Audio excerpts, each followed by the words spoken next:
Transformer क्या है, इसके प्रकार, भाग, कार्य, सिद्धांत। ट्रांसफार्मर एक ऐसा स्थिर यंत्र या मशीन है जो सप्लाई की फ्रीक्वेंसी परिवर्तन किए बिना ऐसी वोल्टेज को घटाता है, बढ़ाता है। इसमें कोई घूमने वाला भाग न होने के कारण इसकी दक्षता अन्य इलेक्ट्रिक मशीनों की अपेक्षा अधिक होती है। ट्रांसफार्मर का आविष्कार माइकल फैराडे ने किया था। आज ट्रांसफार्मर का इस्तेमाल बिजली के हर क्षेत्र में हो रहा है। बड़े से बड़े पावर स्टेशन से लेकर एक छोटे से घर में भी ट्रांसफार्मर का इस्तेमाल किसी न किसी रूप में किया जा रहा है। हर जगह ट्रांसफार्मर का सिर्फ एक ही काम होता है, बिजली को कम या फिर ज्यादा करना। तो हम आपको ट्रांसफार्मर किस सिद्धांत पर कार्य करता है, टाइप्स ऑफ ट्रांसफार्मर, ऊंचाई ट्रांसफार्मर, ट्रांसफार्मर कितने प्रकार के होते हैं, ट्रांसफार्मर की संरचना, बिजली ट्रांसफार्मर, ट्रांसफार्मर के भाग के बारे में पूरी जानकारी देने वाले हैं। 1. ट्रांसफार्मर के भाग। 2. ट्रांसफार्मर कितने प्रकार के होते हैं। 3. कोर की संरचना के आधार पर। 4. फेज की संख्या के आधार पर। 5. ट्रांसफार्मर किस सिद्धांत पर कार्य करता है। 1. ट्रांसफार्मर के भाग। ट्रांसफार्मर कई प्रकार के होते हैं और सभी ट्रांसफार्मर में कुछ खास कंपोनेंट होते हैं जो कि छोटे से छोटे और बड़े से बड़े ट्रांसफार्मर में लगाए जाते हैं। लेकिन जैसा कि आपको पता है, ट्रांसफार्मर जो कंपोनेंट सभी ट्रांसफार्मर में लगे होते हैं उसकी सूची आपको नीचे दी गई है, जिससे आपको पता लगेगा कि ट्रांसफार्मर में कौन कौन से भाग होते हैं और कौन कौन से भाग क्या क्या काम करते हैं। कोर। ट्रांसफार्मर को कोर फॉर्म और शेल फॉर्म में बनाया जाता है और जिस ट्रांसफार्मर में वाइंडिंग को कोर के चारों तरफ लगाया जाता है उसे कोर फॉर्म कहते हैं, और जिस ट्रांसफार्मर में कोर को वाइंडिंग के चारों तरफ लगाया जाता है तो उसे शेल फॉर्म कहते हैं। ट्रांसफार्मर की कोर सिलिकॉन स्टील की पत्तियों द्वारा बनाई जाती है और यह कोर ट्रांसफार्मर में होने वाले आयरन और एडी करंट लॉस को कम करने के लिए लगाई जाती है और इन पत्तियों की चौड़ाई 0.35 mm से 0.5 mm के बीच में होती है और इन पत्तियों को आपस में वार्निश से जोड़ा जाता है। ट्रांसफार्मर में यह पत्तियां मुख्यतः I आदि के आकार में लगाई जाती है। कॉल। ट्रांसफार्मर की कॉल ट्रांसफार्मर के इनपुट और आउटपुट तारों के साथ में जोड़ी जाती है। ट्रांसफार्मर में 2 कॉल लगी होती है जो कि एक इनपुट का कार्य करती है और एक आउटपुट का कार्य करती है। कॉल को वाइंडिंग भी कहा जाता है। यह वाइंडिंग एक दूसरे से जुड़ी नहीं होती। पहली वाइंडिंग और दूसरी वाइंडिंग एक दूसरे से बिल्कुल अलग होती है और इनकी कोर के चारों तरफ लपेटे की संख्या भी कम और ज्यादा होती है और प्राइमरी वाइंडिंग से सेकेंडरी वाइंडिंग में सप्लाई म्यूचुअल इंडक्शन के कारण जाती है। इसके बारे में नीचे आपको ज्यादा अच्छे से बताया गया है, लेकिन पहले इसकी वाइंडिंग के बारे में जान ले। प्राथमिक वाइंडिंग, प्राइमरी कॉल। ट्रांसफार्मर में जिस वाइंडिंग पर एसी इनपुट सप्लाई दी जाती है उसे प्राइमरी वाइंडिंग या प्राथमिक वाइंडिंग कहते हैं।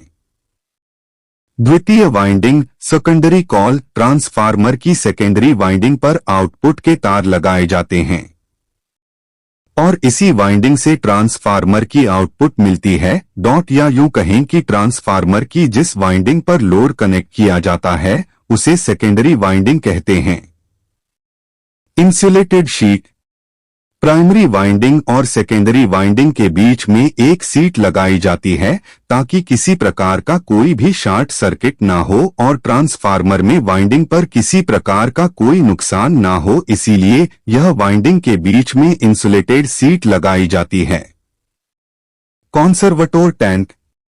जैसा कि पहले हमने बताया, ट्रांसफार्मर कई प्रकार के होते हैं, उन्हीं के आधार पर उनके अंदर कंपोनेंट लगाए जाते हैं। ट्रांसफार्मर में यह टैंक होता है जिसके अंदर तेल डाला जाता है और यह ट्रांसफार्मर को ठंडा रखने का काम करता है क्योंकि 3 फेज ट्रांसफार्मर काफी बड़ा होता है, इसीलिए वह गर्म भी बहुत ज्यादा होता है। इसीलिए ट्रांसफार्मर को ठंडा रखने के लिए तेल का इस्तेमाल किया जाता है और इस टैंक में ट्रांसफार्मर के लिए तेल भरा जाता है।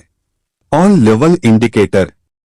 कॉन्सर्वटोर टैंक में ऑयल भरा जाता है, लेकिन इसे मापने के लिए इसके अंदर 1 मीटर लगाया जाता है जो कि टैंक में भरे ऑयल की मात्रा को बताता है, और यह वेल मीटर इंडिकेटर टैंक के ऊपर ही लगाया जाता है। बुशिंग।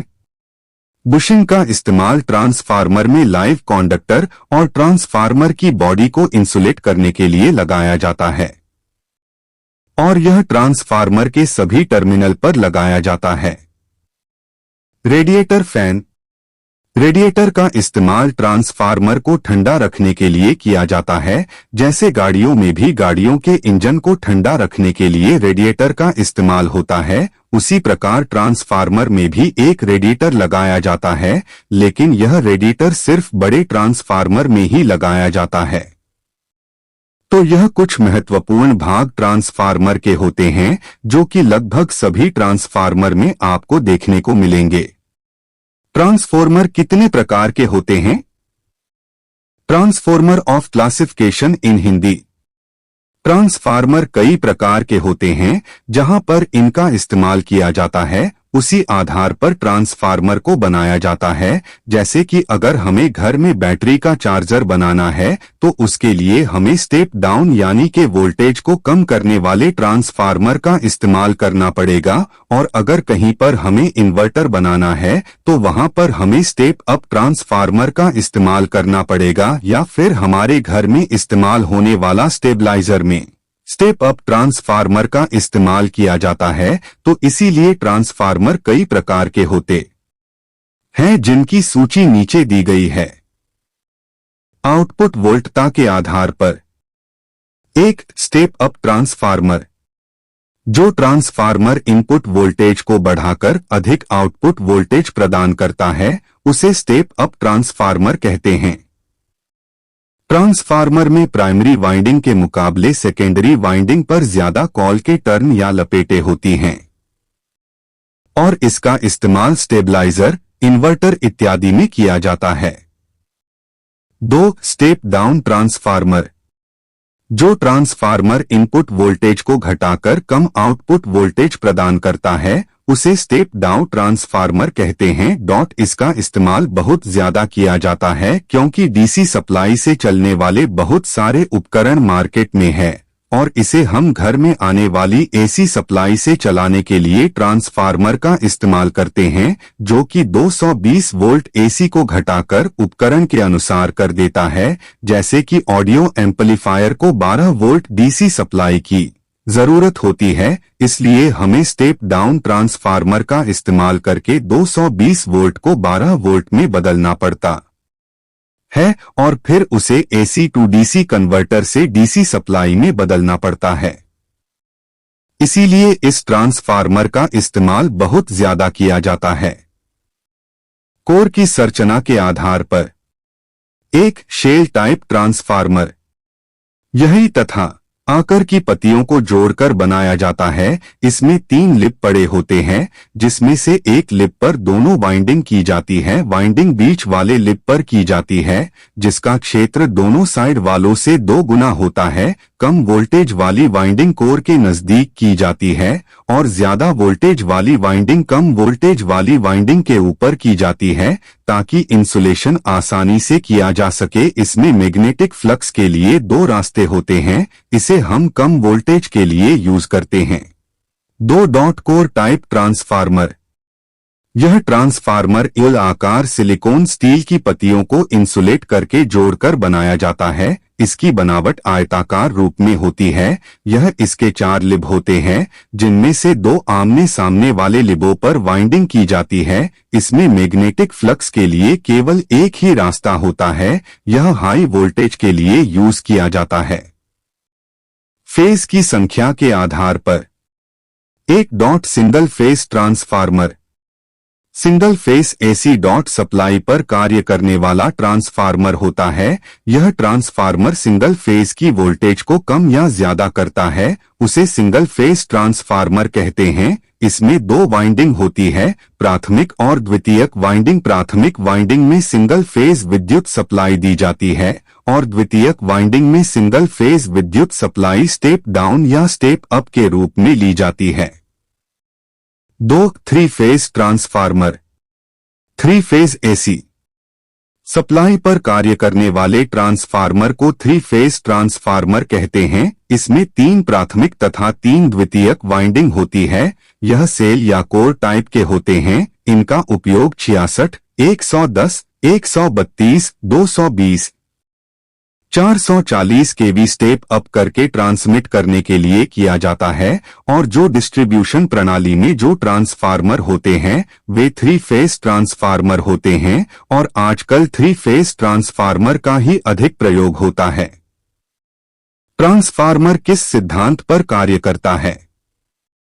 ट्रांसफार्मर म्यूचुअल इंडक्शन के सिद्धांत पर काम करता है और ट्रांसफार्मर में 2 वाइंडिंग होती है, जिसमें से एक वाइंडिंग इलेक्ट्रोमोटिव फोर्स और दूसरी वाली मैग्नेटिक फील्ड पर काम करती है। जब पहली वाइंडिंग में एसी सप्लाई दी जाती है तो उसके चारों तरफ एक मैग्नेटिक फील्ड या चुंबकीय क्षेत्र बन जाता है, जिसको इलेक्ट्रोमोटिव फोर्स कहते हैं। और जब दूसरी कॉइल इस मैग्नेटिक फील्ड के अंदर आती है तो दूसरी कॉइल में इलेक्ट्रॉन बहने लगते हैं और इस कॉइल के सिरों पर हमें एसी सप्लाई मिल जाती है। लेकिन ट्रांसफार्मर की आउटपुट सप्लाई इसकी इनपुट के ऊपर निर्भर करेगी। ट्रांसफार्मर को सप्लाई से जोड़ने से पहले टेस्ट करें। अगर आप कहीं पर ट्रांसफार्मर का इस्तेमाल करना चाहते हैं, चाहे वह सिंगल फेस ट्रांसफार्मर हो या फिर 3 फेस ट्रांसफार्मर हो, इसका कनेक्शन करने से पहले आपको कुछ बातों का ध्यान रखना बहुत ही जरूरी है ताकि आपका ट्रांसफार्मर सही तरह से काम करे और आपको किसी प्रकार की कोई हानि ना हो। Insulation test. इंसुलेशन को टेस्ट करने के लिए आपको दोनों वाइंडिंग के बीच में मैगर का इस्तेमाल करना है और दोनों वाइंडिंग के बीच का प्रतिरोध पता करना है। अर्थ कंटिन्यूटी टेस्ट। इस टेस्ट को करने के लिए आपको टेस्ट लैंप का इस्तेमाल करना होगा। इसके लिए टेस्ट लैंप की एक तार को ट्रांसफार्मर की बॉडी के साथ जोड़ दें और दूसरी तार को फेस की तार से जोड़ दें। अगर लैंप जलता है तो इसका मतलब ट्रांसफार्मर की अर्थिंग बिल्कुल सही तरह से काम कर रही है। Transformer oil test. इस टेस्ट में ट्रांसफार्मर के तेल की जांच की जाती है। इस टेस्ट में ट्रांसफार्मर की डाई इलेक्ट्रिक स्ट्रेंथ को मापा जाता है। इसके लिए ट्रांसफार्मर आयल टेस्टिंग उपकरण का इस्तेमाल किया जाता है। और कॉटन की टेप को 120 डिग्री पर 48 घंटे तक ट्रांसफार्मर के तेल में रखा जाता है। अगर इसकी विशेषता में कोई फर्क न आए तो इसका मतलब ट्रांसफार्मर का तेल अच्छी क्वालिटी का है। Short circuit test. इस टेस्ट के दौरान यह पता लगाया जाता है कि प्राइमरी और सेकेंडरी वाइंडिंग आपस में स्पर्श तो नहीं हो रही है। इसके लिए मेगर का इस्तेमाल किया जाता है, जिसमें मेगर के टर्मिनल को प्राइमरी वाइंडिंग के सिरे से जोड़ते हैं तथा मेगर के दूसरे टर्मिनल को सेकेंडरी रिवाइंडिंग से जोड़ते हैं और मेगर को घुमाने पर सुई 0 रीडिंग देती है तो दोनों वाइंडिंग आपस में शॉर्ट है। यदि सुई इन्फिनिटी पर है तो वाइंडिंग शॉर्ट नहीं है। ट्रांसफार्मर का इंसुलेशन टेस्ट प्लेलिस्ट में देखें। वीडियो कैसा लगा कमेंट बॉक्स में जरूर बताएं। चैनल को सब्सक्राइब करें, वीडियो को लाइक करें, दोस्तों को शेयर करें। आप सभी को मेरा प्यार भरा धन्यवाद।